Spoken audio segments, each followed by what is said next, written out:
So confirmation is not a practice that we read about in the Bible. It's not a practice that you can find somewhere. But there are practices in the early church where people were integrating new members into their congregations.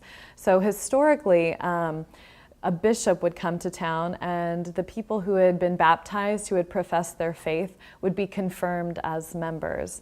Over time, this has evolved and taken a lot of different forms with different emphases. So sometimes the emphasis on integrating new members has been about lifestyle and changing your life. Sometimes it's been about knowledge.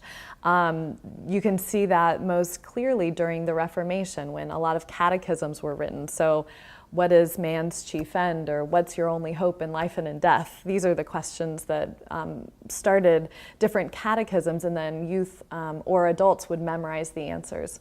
So this confirmation process took the form of like a call and response or question and answer that was memorized.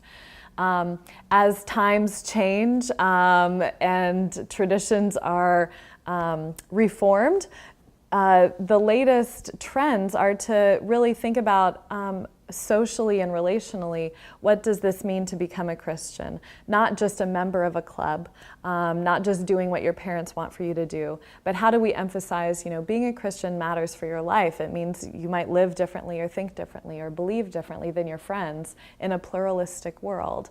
So what we're hoping to do through our study is to look at those practices which are currently defining what it means to do confirmation. In some traditions, they had confirmation in the African Methodist Episcopal Church. They had it for a while, but that as a tradition has mostly fallen away, although you can see it in different places. But it's been replaced with other important rites of passage. So over time, confirmation has taken a lot of different forms, some marking the transition from immaturity to maturity or adulthood. Sometimes it's been, the focus is on education, like I said, and so we're seeing a trend now where there's a lot of mentoring, a lot of trying to create mutual understanding, so it's more of a focus on the social dimensions, I think, of becoming a Christian and what it means for your personal life.